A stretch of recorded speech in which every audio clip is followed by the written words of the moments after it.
we've always loved this idea of building a tribe, and instead of direct to consumer, direct to community. And really what we're building at AKUA is quite aspirational, I believe. And it's a very new idea, and it requires a lot of people to help us sort of spread this word of, spread the brand word of mouth. And so from day one, I knew that we wanted to launch on Kickstarter. This was in 2018, when I think Kickstarter was just starting to have its kind of denouement in terms of traffic. We were able to be one of the, I think, last successful food campaigns on their platform. We raised about $70,000, which basically funded like the first kind of couple runs of our kelp jerky, which is our first product. And kind of looking at how we did product development with both kelp jerky, we hosting parties in the East Village, and we would bring people off the streets and bring them beer and give them little sheets to fill out, and it was really fun. So fast forward to 2020, when we really were doing okay with kelp jerky, but not great, and we knew we needed to pivot to a new kind of product. We decided we were going to do the kelp burger. Our manufacturer was super supportive of it. They make mahi burgers and salmon burgers and beef burgers. So they were like, it's very easy for us to do this form factor with kelp. And we hosted our first and last tasting party on March 9th. And then Trump closed the borders and all the world fell apart. We all remember that kind of time. And so we were like, shit, how do we do product development if we can't throw parties and bring people together? And so we launched what's called the Kelp Beta Burger Club. And over 6 months, we had 1,000 customers essentially buy kelp burgers at cost and try them. And every 2 weeks, we'd send them new samples. And that's how we did product development for about 6 months, and came up with an amazing product that people really love. And people really felt like they were a part of that development, which I think is really important when you're building community for your brand. Is like, the more you can make your customers feel like they're a part of your team, the better. So it was really hard to fundraise during the pandemic. I don't know if anyone else was trying to do it, but I feel for you. It was miserable. So what we decided to do was to go back to crowdfunding, but this time equity crowdfunding, because we were a little further along as a business, and equity crowdfunding really was just starting to take off last year. And so really saw the opportunity to be one of the first kind of brands that would raise money on this platform in the food industry. And so, we said to ourselves, maybe if we reach $300,000 in funding, then that'll be what success looks like. And we reached that within, I think, 6 weeks. And so we just kept going. And the number one thing that I advise companies that are launching onto Republic is to be engaged on that platform every single day, talking to your investors, who are your customers, who are your community. And I wrote a whole piece called How to Rock a Republic campaign, where I put all my tips in there. So you can Google that, or Jordan can share it after. I think you've shared it a few times in your newsletters. Anyway, we hit the $1 million mark, the cap, and brought in 2,200 new investors into AKUA. And a lot of investors are like, private investors were like, that's crazy. Why would you want 2,200 investors on your cap table? And I'm like, that's 2,200 more people who are fighting for us to succeed in this world. So I see it as an incredibly positive thing, and yeah, just a full extension of our community. And so, between Kickstarter and Republic and the way we do product development, we just lean into community in any way that we can. With people investing in the company, everyone feels like, they want to have a say or a voice. Have you kind of managed the feedback and conversations coming in? I have several investors, one in particular named Timothy Sykes, who has like 1 million Instagram followers, and he's very loud. And he's constantly texting me, when's the kelp dog coming? Oh, genius idea. Let's do kelp hummus. Like every other day, like whatever he's eating, he's like, we could add kelp to this and it'd be huge. I love it. I mean, like, how amazing is that so many super smart people are thinking about AKUA and how to help us grow our business? Thankfully, we've been really lucky on, just the kind of people we've brought into the fold. Now, there definitely have been people who've reached out from our Republic campaign, who are like, I want to do an SEO audit for you. Will you give me an hour of your time on the phone to talk about how you built your business? And I'm kind of like, oh, you just come to Jordan's webinar, because I really don't have time to get on the phone with 2,200 people for an hour and give them the story of how I built AKUA, because anyone in earshot of me and my family is definitely tired of hearing that story on calls. So I definitely think it's a balance, and you have to have your your barriers up and, protect your time management too as a CEO. But for the most part, I'm highly communicative. I'm really good at juggling a million things all at one time. So if people are texting me ideas at midnight, like do help hummus, I just think it's awesome. Yeah, I love that. And it's like there's a lot of people are going to have ideas, but as long as you're open to them and treat people with respect, right? There's going to be some nuggets in there and some things that you might not have thought about to develop things into the future. What I'd love to do Yeah. too is Ori from Burlap and Barrel just joined as well as a panelist. Hey, Ori. Hello. So Courtney is just giving a quick overview of her view on community building and what she's been able to build at AKUA and her path for that. And so I'd love for you just to give a quick introduction on yourself and Burlap and Barrel and your views on building community. Okay. Hi. First of all, hi everyone, and hi Courtney. The kelp burgers are so good. I really can't get enough of them. But thank you. Can you tell that we're in the middle of pre-holiday insanity? This is all the busiest time for any food companies, as I'm sure people know. You get to figure out whether all the prep that you've done the whole year ready for holiday insanity is paid off, or whether all your systems are going to break. And we're finding a little bit of column A, a little bit in column B. But my name is Ori. I'm the co-founder of Burlap and Barrel. I'm the co-founder of the 5-year-old single origin spice company. We actually just turned 5 in October. So we've been doing a lot of kind of celebrations and also trying to pull holiday orders a little bit earlier. Congratulations. Thank you very much. And what we do is we work directly with smallholder farmers. We set them up to be their own exporters. What they do is they end up doing a lot more of the process, whether they're now drying and sorting and cleaning and preparing for export, but they also end up getting a much larger share of the pie. And we end up getting really high quality, really recently harvested, really flavorful spices that typically would have been completely lost in the commodity supply chain, just in 15, 20 layers of handovers and this and that. Good and bad stuff gets mixed together. And, it's very similar to how we've all had that apple from the farmer's market after having apples that have been in cold storage for 6 to 12 months in our grocery stores. And we're like, oh my God, this is an apple. So we're hoping to give you that exact same experience with all of our spices. What I just wanted to share a little bit about community and community building for us is that as an entrepreneur and as a small company, we have 3 full-time employees. We didn't have time to create content in the same way that there was this hunger for content and interest, give me recipes, give me answers to questions, give me FAQs, give me all this stuff. People are just dying to learn more about how to cook with each of these spices and what to make with it and all that.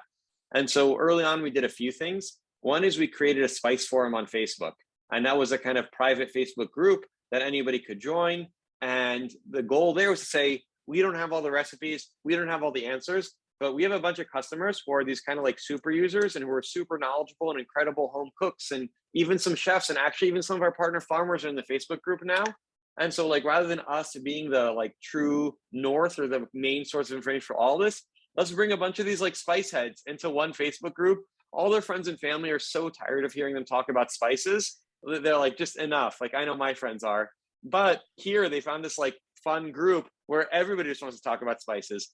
And so we have people that are kind of showing off about a recipe that they made and saying, check out this really cool photo. Some people are asking questions. Some people are building recipes. Some people are talking to our farmers. And there's actually a bunch of heavy duty chefs in that group too.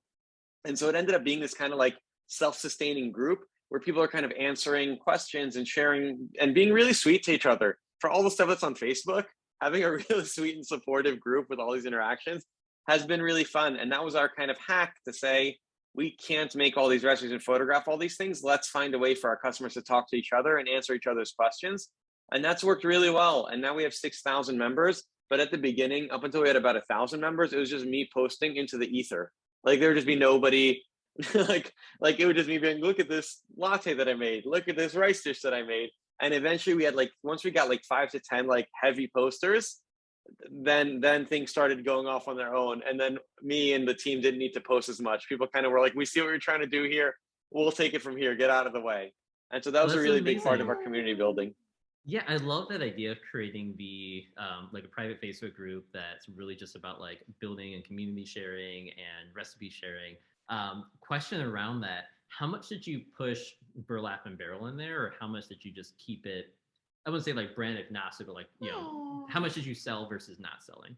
So we really try not to sell very much. We try to be invisible in the group as much as possible. Of just saying, like, if there's a use here of people talking about cooking, by definition, because it's all of our customers and because they're finding out about us through Burlap and Barrel, and it's called the Burlap and Barrel Spice Forum. Like, it's not hidden that this is we want to be more of like the host of the conversation, then use it as a sales channel. And so we now have one of our customer support people as the moderator of the group.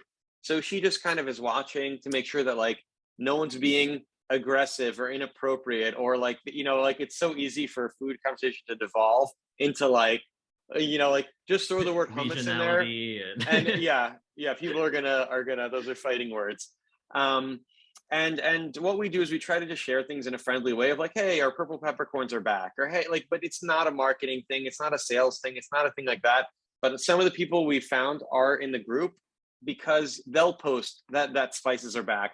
They'll post that a newsletter came out. They'll post that. So like, honestly, the more invisible we can be, the better. But we do have a few people that are kind of watching the group and moderating things just to make sure that we're kind of catching conversations that are kind of running in the wrong direction in the bud, and just kind of bringing people back in to kind of wholesome and friendly discussion of food and of recipes and all of that. But really, this is not meant to be a sales channel. It ends up being a sales channel, but the less it's us doing it and the less it's us, like people get really turned off if they feel like they're being marketed to. But if they're discussing amongst themselves and saying, oh my God, I love the Urfa chili, or hey, guess what? We just heard the new star anise is back. Get it while it's here. Or our chili crisp has just been restocked. That ends up being this kind of like fun and kind of organic conversation, more so than being like this like place where people were like, we have regularly scheduled programming and it's just another place for us to tell people about how great our spices are. We don't want to be part of that. Ideally, people are doing it themselves. Yeah, I love it. It feels more like an insiders club. Yeah, that people have. Yeah, exactly. Burlap and Barrel addicts. Yeah, I absolutely love that. One thing I want to bring in Courtney for is with any kind of product as you're building it, it's easy to want to like constantly find new customers. Talk about like how you view like building a community to actually like retain customers and retain relationships. Yeah, for sure. And also just I'll jump into that, and then just to piggyback on Facebook groups, because I have two that are relevant for this crew. One is OMG CPG, which I started because I had no idea what I was doing in this industry. And, it's not just founders, it's open to anyone that works across the industries. And there's a lot of questions in there. And I think it's really cool if you're just starting out to check it out. And then just like Ori, we started the Kelp Club. And for a while, it was just like us posting kelp news. And so what I did is I started reaching out to other kelp company founders. And I said, hey, do you guys want to co-curate this group with us? And so that was really helpful because it, just reinforced that it wasn't just about like AKUA, but every so often, of course, we drop things about AKUA in there, like product launches. And it's going okay. I think we maybe have 1,000 members.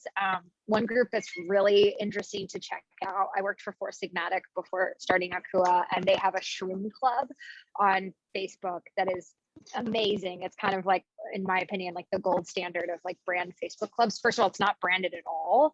From what I can recall, it's 20,000 people. Oh, it is a little branded. I'm looking at it now. They've got a restricted market on Shroom Club, but 20,000 people. And what's so cool is it's mushrooms. So everyone's just like, what's this? Can I eat it? And yes. Like, taking pictures of their backyard. So it's so much bigger than just, the mushroom coffee and other products that Four Sigmatic sells. So that's definitely the goal. Just like, Ori's group is, meant to be like for all the, chefs and cooks to get excited about cooking with spices and et cetera. So check out those.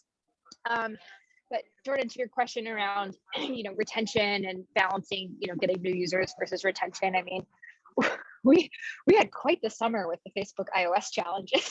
So we almost had no new users coming in the door, but we had like 60% repeat purchase rates. So really this summer was like all about coddling to our existing purchasers and giving them, buy one, get one 36 packs. And I'm like, who are these people with like chest freezers, like stocked with kelp burgers? And, I think we just launched text message marketing, which I think more than anything has to really feel like a group chat with your friends. We call it the AKUA Text Tribe, and, they get 20% off. Yeah. But like also, truly anything that is about to get released, we would release through that first, and just really giving people as much of a inside look and easy early product access when we drop new things. I think that's what people want more than anything that are existing users, is they want discounts and they want to be made to feel like they're the first to know when you launch something early. And those are kind of like the two most important cards you have to play with as a CPG brand. So,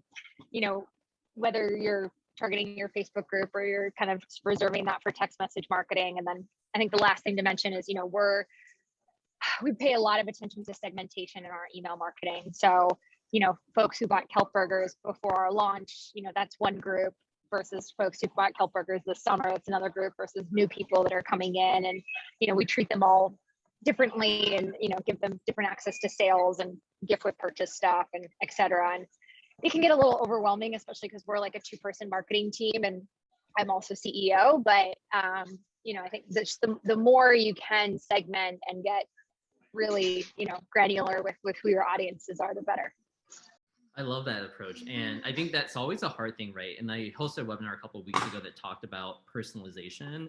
And there's this want to be able to talk to your customers one-on-one, but also just gets really hard and that doesn't scale. And so I like your approach of having these still segmented into groups, but groups around how you want to communicate with them is so super important. So actually love that you do that. And I can share with you if you're curious, we've also had the same thing as Courtney's talking about. We want to keep that one-on-one conversation. How annoying is it when you reach out to a company and you have to navigate a phone tree for 45 minutes, or you get some automated response, or you get something like that that's just so not fun. And early on, Ethan and I, my co-founder, would email every single customer that placed an order, and we weren't getting that many orders, so it was pretty easy. It was just a personal email saying, "Hey, I'm Ori, I'm the co-founder of Burlap and Barrel. I saw you ordered some cinnamon. Did you have a recipe in mind? How did you find us? Do you wish we carried something?"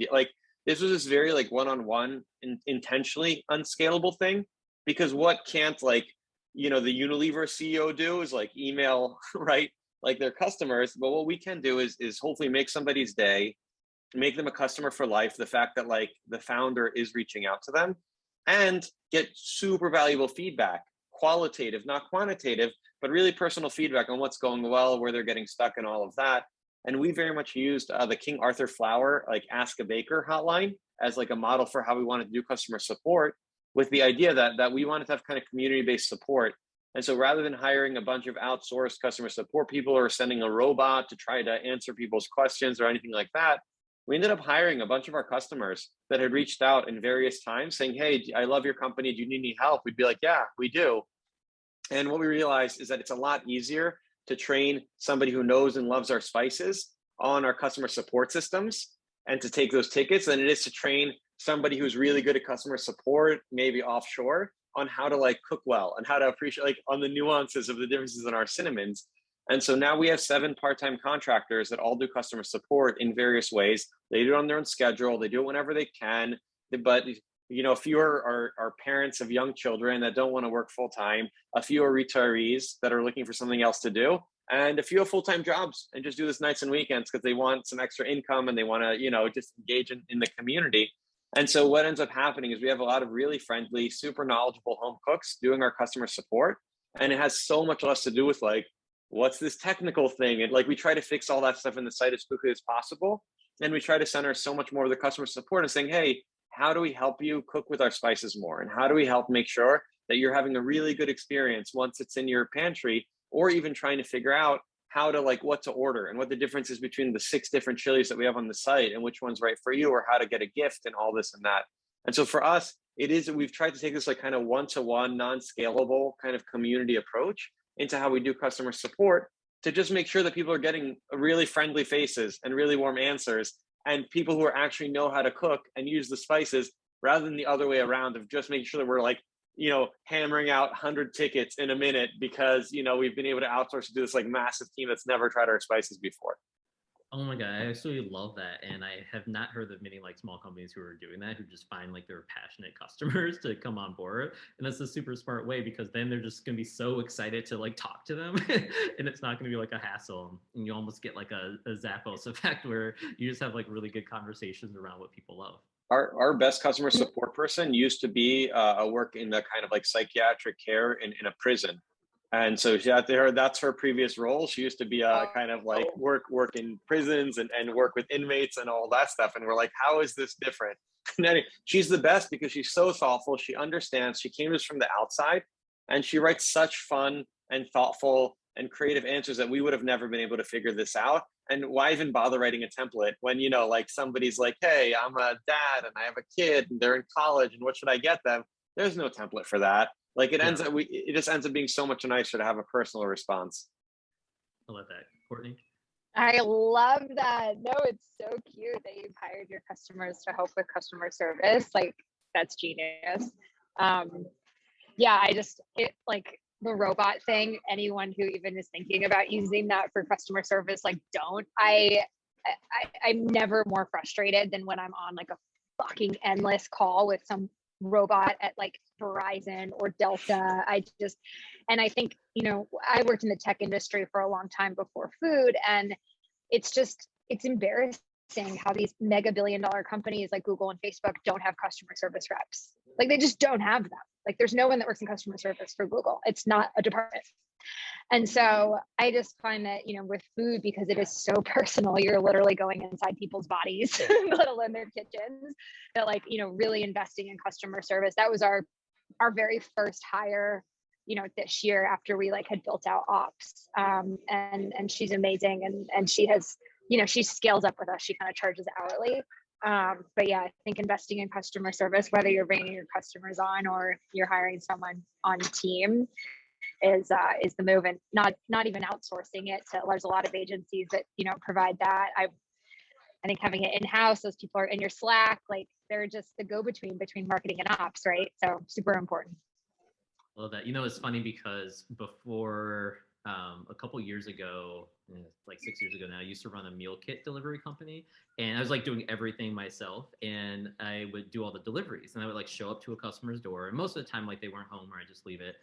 But a couple times they like dropped it off to the customer. I remember one of them was just so shocked that like the CEO was showing up to her door to like drop off the package and her food, that she like took a photo with me. She posted it. Actually, some of you might know her name's Erica Argan, but she's like a influencer now, like in food, and goes to trade shows and stuff all the time. And we're still friends after like 6 years because I delivered like meal kits to her door, and it was just such a personal connection that she like absolutely loved it, and it's like stayed that way for years now. So it really goes a long way when you like reach out to people and make that personal connection. Yeah, Courtney, go ahead, Ori.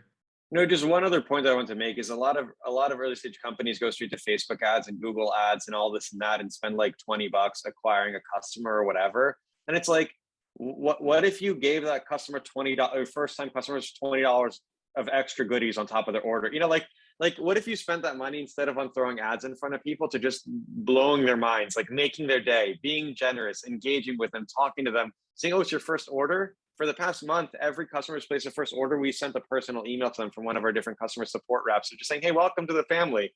Like, let us know if you need help and rest. Like, my point is, like, if you're going to spend this money, my first job out of college, I worked in advertising, and advertising, we worked on Intel, and they were trying to promote some processor and this or that. And like our head marketing person was like, listen, you have to prove to me that running these ads is better than just putting a $20 bill inside of every box that we ship out to the customers. And I think oftentimes marketing doesn't pass that test. Like, if you could blow your customers' minds and make them feel so special and make them feel so seen and heard and connected with, is that going to be a better marketing acquisition approach by having them tell all their friends about it than running, like, you know, spending double that amount of money in ads? And I bet you could really make some like early adopters for life customers in that way, than rather than just by spending all this money on giving it to Google and Facebook. So I'm biased, but I don't know. I think we can be more creative with how we engage our customers and make their days. Yeah, I love that. And almost like that just made me think, if, you know, maybe pre-COVID, but if you literally just gave like 20 or 30 bucks to like your customers in a box, like, hey, give this to a friend to try our product. And like, maybe they will, maybe they won't, but just like that gesture is something that would like stand out in terms of like getting them to like build that relationship. So absolutely love that. Mark has a question. You want to jump in, Mark? Sure thing. Yep. Thank you so much. This is a lot of great info. I guess I had two quick questions. The first is, to what extent was focusing on like collecting data from your first customers? Was it a big focus or was it not? And if so, how did you try to go about that? And then the second, like demographic or like psychographic data? Yeah, honestly, just any, yeah, psychographic ideally. Why did they pick your product over anything else? But I guess that's one question. Then the other is just, did either of you consider like referral programs out of the gate, or was that something you considered as well?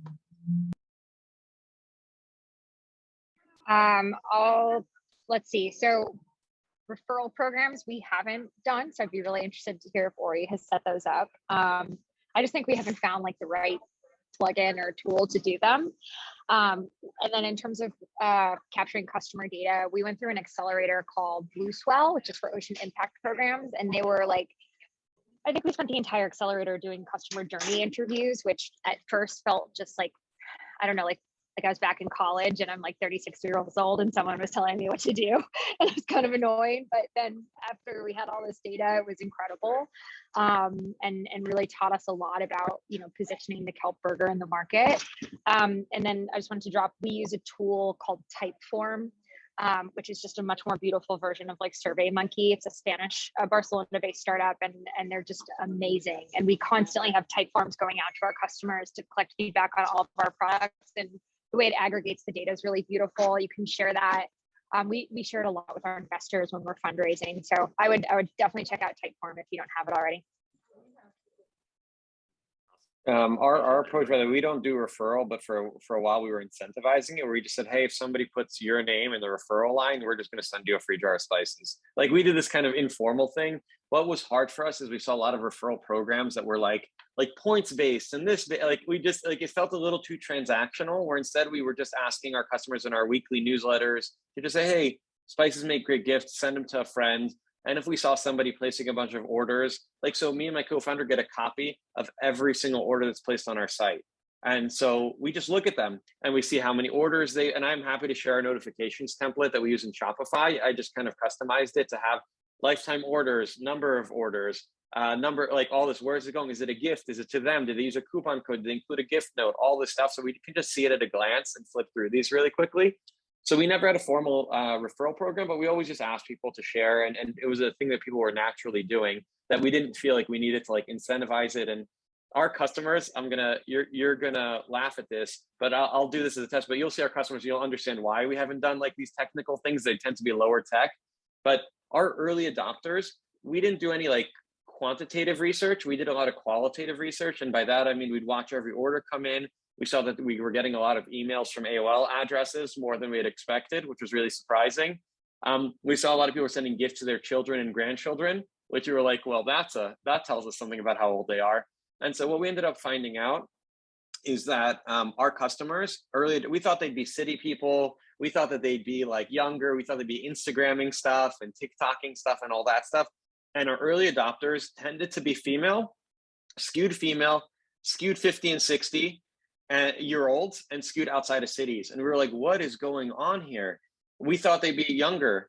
And what ended up happening is that it turns out they're cooking 3 square meals a day, while us city folks are eating out a lot more. They have themselves, their partners, their families to cook for. They're super savvy cooks. They know what they're doing, and they have some disposable income to put against it. And the kicker was that they didn't have a lot of specialty grocery stores near them. And so they were used to ordering their favorite ingredients online. And that was just a total surprise to us. And they're amazing, and they're thoughtful, and they're patient, and they order, and we see them again and again, and they send gifts to their friends. But this wasn't through doing surveys or anything formal like that. We would probably benefit from being a little more formal on this, but it was from a lot of conversations that my co-founder and I and our team had with our customers. It was from watching orders. It was from seeing all this stuff. So it was this really, we really try to pride ourselves on this like kind of like closeness to our customers.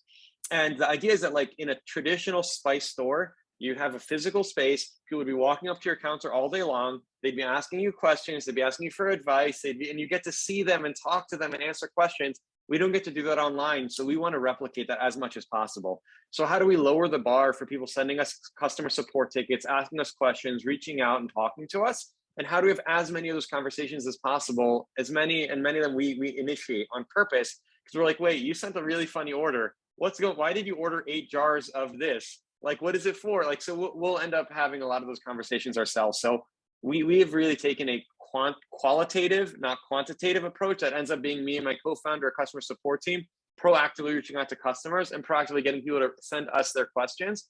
So we know where are they struggling with, where they're getting stuck, what's not working, all of that. And so we've been pretty like strong. And especially if you're getting 10 orders a day, email every single customer. When you're at 100 orders a day, I get it, overwhelming. But when you're going to learn so much gold out of that, and you're going to be able to find ways to customize your site in really clever ways that your customers are really going to appreciate. They're going to increase average order sizes. They're going to help people find what they're looking for, and are going to create a much more fun, interesting shopping experience. I love that. And there's so many nuggets in there. I especially love the point around who you thought your customers would be and who they turned out to be, because I think, it's just very natural that all of us have a similarity bias. If we created a product, oftentimes we think like, hey, the other people who have the same product or problem are often going to be like me.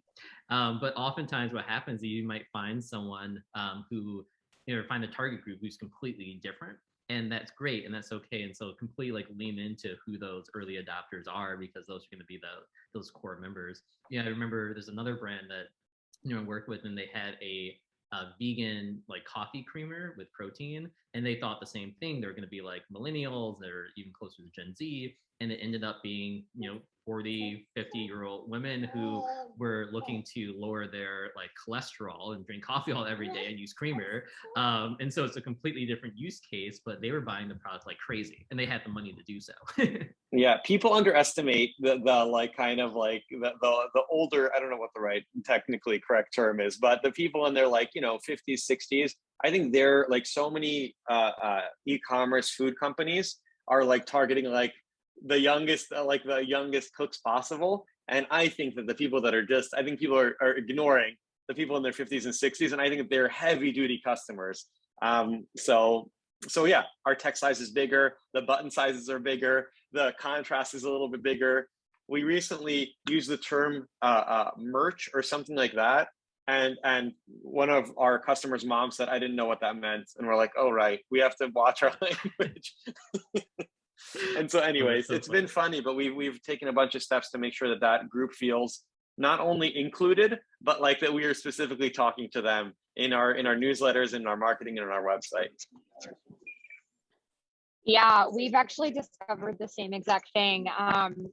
We started marketing towards millennials and, just people our age. I think that's a very natural thing to market to who and we did all these surveys, and I think it might be a bit skewed of like who fills out surveys, but the first like 200 people were like all over 60, and so like we was like the baby boomer generation, and so I actually asked my parents for a lot of marketing help sometimes. I'm like, does this make sense to you? And it kind of makes sense. It's like those folks are, they have more money to spend, they're discovering new products, they're caring more about their health hopefully, and but yeah, it's super interesting because I don't really, it's very hard to market to people like in that age group. I guess they're all on Facebook, but you don't really always know how to talk to them. But I learned something today. I'm going to go check all of our buttons in contrast and text size. That's awesome. Have either of you, I know Courtney, you just said you're starting to implement SMS messaging. Can you tell me more about that process, and or I love to hear after if you start to use that as well? And like, what do people want? Like, text is a very like personal thing, and so like, what do people want to receive? Yeah, so we're just getting started with an agency right now who's helping us. Can't say I can recommend them just yet, but we are, doing the text tribe I mentioned. We just launched it. We are running it through Klaviyo. And what I really want to do is that in addition to like the sales and exclusive product drops, is I want to send like ocean punny jokes like once a week that have like nothing to do with sales. They're just there to make you laugh. So I think because it is text, you want to be, kind of super funny and friendly. I like that. Ori, have you experimented with it at all? We haven't, like we've been, I think, a little bit conservative on a lot. Like we don't even have pop-ups on our website. I know that it's good to have a little pop-up that asks people for their email. I know that people fill it out. We don't have that. We've been a little bit nervous about overwhelming our customers, but I think that I am excited to see what Courtney does with text messages, and I love the idea of sending people puns and brightening their day. I think there's just too much of communication that's like sale starting now, act quickly. This, like, there's just, everyone's just like barraging you with these like urgent things, and not enough people are giving you kind of fun, delightful things that you look forward to. And that's how your emails end up in the promotions tab, is when everyone's like, oh my God, you've emailed me 6 times about a sale that you have going on today.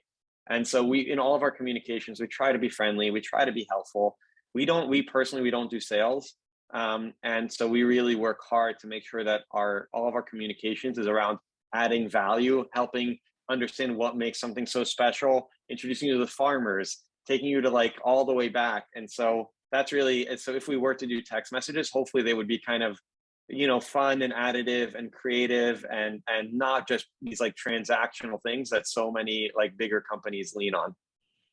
Ori, that just kind of reminded me of a couple ideas. Like, I would love if you were able to develop like a text to chef hotline kind of thing. Like, if you're looking for like dinner ideas, or to make something that basically like an extension of the Facebook group.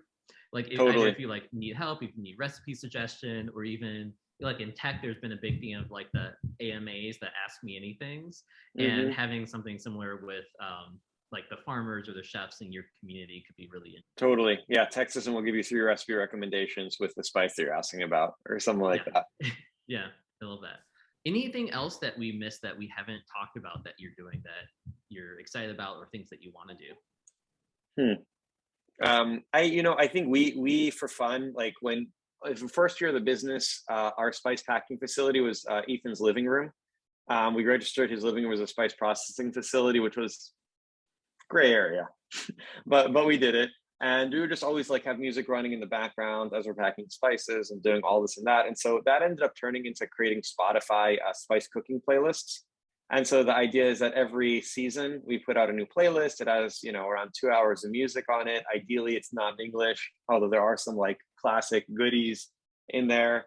But just to like focus on music from countries that we source from and all that stuff. But we really try to have other fun ways to extend the brand. And I think that the future of e-commerce is not to try to beat Amazon at price and shipping and all that stuff, but instead to create a really fun and delightful e-commerce experience. So like our photos are really big. It should feel like walking through a spice market, lots of colors and shapes and textures and all that stuff. So how do you make your e-commerce more fun and more delightful and much more customized to your audience? And so for us, we're kind of saying, what else do our customers want? How can we add free things? How can we add goodies? How can we add more things that help spices work even better? So that's for us, a lot of it is just trying to say, like, don't try to look like a massive company. Try to instead find your own customers, find all the ways in which people, the nuances of how people use your brand, use your products and all that stuff, and build an entire experience around that. Because you're going to get really high stickiness and you're going to create a lot of fun joy for people, rather than trying to look like every other e-commerce site that has ever existed. Other people are just going to be better at you than that, but doing something that's unique for you, you're going to have a competitive advantage at that. I love that. I'll take Tiffany's question. At what point in your business did you see fit to hire someone to manage social? We're there, and I'm like, it's kind of embarrassing as a CEO how much time I spend in Canva creating marketing assets for the company, because I'm very anal and OCD and micromanaging and nitpicky about marketing, because it's where I come from, and it's hard to let go of this. But obviously, there's not many CEOs that like still run their freaking Instagram, and like hopefully there's people out there that are smarter than me. So it's all of this, which to say is we have probably like a 10-person team, and like we work with, I don't know, like 4, 5, 6 different agencies. And like at this point, like I'm still running our Instagram. So, and I've interviewed a lot of people for this role. And I think I just think it's really a struggle. I'm hiring right now for a director of marketing full-time, needs to start in Q1 at some point. And so I'm hoping that person will be senior enough to, feel like I can give the reins of social media to him or her. But yeah, it's a tough one because it is very much like it's like your website, you know, it's like, are you just going to let anyone like redesign your website every single day? So yeah, it's a tough one. And I think a lot of people out there say they're very good at social media marketing and they're not. So it's just tough. But I think the other thing with Tiffany's question too, maybe unstated, is like, at what point is social media actually see a positive return for your business, or when can you afford to invest there? Because it's really hard to like measure a return in early days. Like you need money coming in, or you need to see some type of lead to a return. What do you think? No, that's a really good point. I think that's a big reason we haven't made the hire, because it's like, oh, we'll just do it ourselves.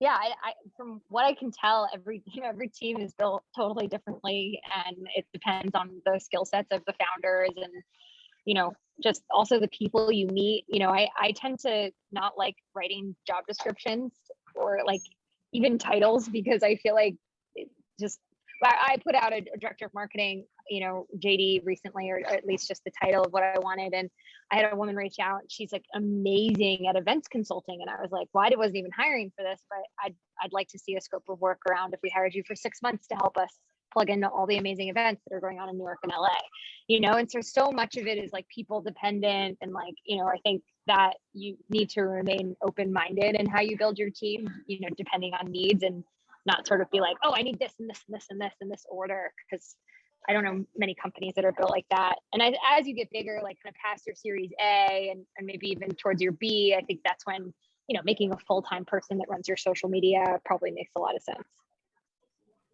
Yeah, for whatever it's worth, the way that we've approached it, I don't know. I don't touch our social. I think that's also by design, because I would do a terrible job. But what we decided early on is, like, whenever my co-founder Ethan, who's in charge of our sourcing, would go on sourcing trips, he would post a bunch from like, let's take you to Vietnam, to peppercorn farmer. Here's what this like. So like we did it kind of based on sourcing trips, and then in between we would repost other people's recipes and stuff like that with our spices. So it's kind of this like low maintenance thing. But I think, like, also to Courtney's point, like, there are many ways that you can win in your business. Maybe social is a differentiator for you. Maybe it's not. Like, you don't have to like make yourself crazy trying to be like world-class social. But if you're neglecting sending newsletters to your audience, like you're prioritizing in the wrong way. So social could be this thing that just drives your business in a way that no other channel can, or it could just be a time suck that's just distracting you from doing other parts of your business really, really well that are much more tightly knit. So we ended up bringing on a part-time person to give us like 5 hours a week or something in social. And then Padma Lakshmi hired her, and she's like, hey, sorry, I like you guys, but I'm out. And so the point is that we don't know. Again, we're back to the drawing board, but ideally you can find like a kind of consultant that you can pay, I don't know, between a few hundred and to up to $1,000 a month to just be able to push stuff along until you really have a competitive thing. But we were just trying to find a way to do social in a way that was sustainable for us. And for us, that was spice sourcing trip plus reposting what other people were doing. And we were like, that's what we got so far. And so, yeah. But it's so hard to outsource that. And it's so hard to find somebody who can represent your company voice on your behalf that's not you, without it sounding disingenuous. What I always tell founders too is, like, especially in the early days, invest in the ROI positive activities that you can, and don't pursue the kind of like, oh, I think I should be doing social, so let me put time and like a ton of time and money into it when it's not driving your business forward. Because a lot of times there's just vanity metrics there, unless that's your superpower. Like I know Amsam, the sauce company, they're like, those girls are like, women are like amazing at social and do incredibly great job at it, and like that drives their sales, and they do just a great job. Like that's what helps them stand out, and so that's where they're focusing. But if it's not something that matches what you do, save that for, have a basic presence, but don't spend a ton of your time and resources there. We had a question that came in privately through the chat. When you're at the point when you outsource fulfillment, how does that impact your ability to personalize those journeys for customers, either including like additional like gifts in there or handwritten notes, or have you kind of gone through that experience where you weren't able to then personalize that experience as much? And sure, we were just dying to outsource fulfillment as much as possible because there's only so many spices that Ethan's living room could hold. And so as soon as we could get out to a 3PL, we did it. It's true that you can't do handwritten notes, or at least it's more challenging unless there's somebody at your 3PL fulfillment center that's really sweet or has great handwriting or gets it. But what we instead did is we started sending them orders once a day instead of throughout the day. So at 11 a.m. Eastern every single day, the orders from the previous 24 hours sync over. And me and my co-founder get order notifications for every single order. So what we're able to do is find our friends, find people that have ordered frequently, find all this and that, and we either add gift notes, add gifts, throw in free spices, free towels, free goodies, all kinds of things like that. But that delay basically gives us enough time to be able to spot the order, modify it in Shopify, add things, change things, and all that. So we're still able to be really attentive, see what people are ordering, send them messages. Oftentimes we'll just even send them an email thanking them for the order from one of us. But that's really been the way that we've done it. So yes, it's true you can't kind of customize in certain ways, but it's been really nice. And even all of our gift sets, all of our 6 packs of spices and all that stuff, we custom assemble those. So we don't have like 1,000, like we're not locked into anything. So an order comes in, it's 6 jars, it goes in a 6-pack, no matter what. So we've just tried to really customize the fulfillment experience to feel premium, to feel like you're getting a gift, to feel beautifully packed no matter what. And our fulfillment partner, they're like an extension of our company. They're not an Amazon style fulfillment. They're not these like automated crazy facility. We purposefully chose one where we have an account manager that we really love and trust. And everything is being done so carefully and so thoughtfully. But not all fulfillment centers, some fulfillment centers are like high volume, like just move. And we've really slowed down our process to be able to catch it, to be able to do things that are custom and to really pay attention to what our customers want. Are you willing to share who that fulfillment partner is? Yeah, we use a company called Landis Logistics, and they're in Reading, Pennsylvania. And they've been our partner for the past few years. And now we're starting to work with a company in Las Vegas called Your Logistics, just because shipping, as any founder knows, shipping can just kind of make or break your margin. Here, I'll send it. Landis Logistics, L-I-N-D. Anyway, but we were just paying a lot of money for shipping to the West Coast. So when we grew big enough, we then signed a contract with the West Coast fulfillment. And so now we're able to hit both coasts with 1 to 2 day shipping at a much lower cost. And so, but that took us until we were doing enough volume to be able to kind of go do the like 2 coast approach. Yeah, no, totally agree. And I know like finding a good 3PL is always a pain. And yes, for like most companies, right? Because no one handles your product like you do. So appreciate. And you have to make sure that your product is ready. So like you need barcodes on it. You need to have really clear instructions. You have to have intuitive packaging and all this and that so that the fulfillment center is actually set up to succeed. Because a lot of home-based businesses will give it to a 3PL and be like, just do what I do. And they're like, we have barcode scanners, we have this, we have that. Like it just doesn't work in the same way. So you have to make sure that your product and labeling and all that stuff is ready for a 3PL to be able to handle and run with. Love that. Courtney, so for a lot of the founders who haven't started building like an engaged community around their brand yet, or maybe just starting out, where do you think they should start? Like where are the easy wins to begin with? And then where do you kind of build from there? I think Instagram is like the easiest because you can go in and just start following people, and you want to have a sexy logo up, you want to have the bio filled out, you want to have a few images on your feed that give people a sense of who you are, and kind of just stay really active, like other people's content, engage in the comments. I think if you're really good at TikTok, you can probably build the same community in a similar way. I have just found Instagram to be like Twitter was in like 2010 for like making new friends, and yeah, so I would definitely start there. And then also, I haven't found a tool that does this, but I'm sure there's like Gmail scraping tools, or like you can just manually do it yourself. But like your own, you've probably emailed like 1,000 people or more in your life, and so like putting them on an email list, it all starts with friends and family, and asking them to forward things and add their friends to it. So yeah. I love that. And I think a lot of people neglect good email and good like email messaging campaigns as well. And like some founders are like, do you send transactional emails, but then after that, it's like once every like couple months or every quarter to like really engage with people.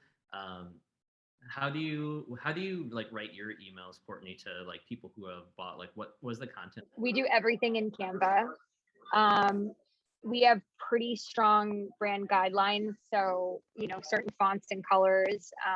Tara the Otter is our mascot. I grew up with a dad who like invented the Burger King Kids Club and Chester the Cheeto and the Keebler Elves. And so having like cartoons sell me food was like, that's from day one. So I just like, I love having mascots. I think especially with something as weird as kelp, like it's helpful to have a character to latch onto.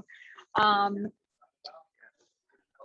think we've been learning a lot about emails. We hired an email analytics agency called PCR, which is like a terrible name post-COVID, but whatever. So they've been really helping us like align, like, just your subject line, your preview text, your hero message, your call to action button, and making sure that like all four of those things are really in sync and not saying four different things. So I've been training our marketing manager up to speed on that.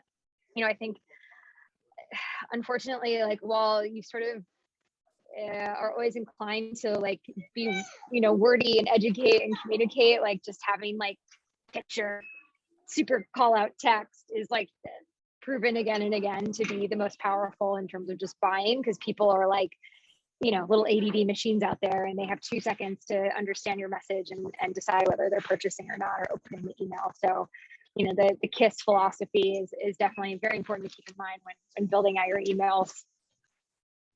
Awesome, appreciate that. Well, perfect. Courtney, Ori, thanks so much for joining today for this conversation. Super valuable info. Make sure you definitely check out AKUA's kelp burgers and buy some single origin spices. And also make sure, if you're not on it, I think everyone is from this call, but if you're not, check out the OMG CPG Facebook group. I posted a link there. It's been extremely valuable. And so, Courtney, I definitely appreciate everything you've done to like build that community. And then the last thing I was just thinking about, right, is like you're thinking about how to really build that engagement and find people who believe in you and your story and your company, is to tie into those existing communities that don't have a voice yet, right? And I think like that's what's been so powerful about the OMG CPG group, is allows like founders just all get together and talk. But they were like wanting that. If you talk to any founder, they're like, yes, I'm craving community. And then Ori writes similarly for the spice groups. It's like, it's not a group about like cooking with spices or just spices. It's a group about cooking, and like everyone loves to talk about cooking and sharing recipes. And if it was just about like, oh, I discovered this spice here and this spice there, like maybe it would get like a small niche. But if you elevate it just to like a larger cooking community, right, spices are crucial to that, and so it becomes a part of a larger conversation. And so think about like for all your brands, like what's that larger conversation that you can be a part of and help lead and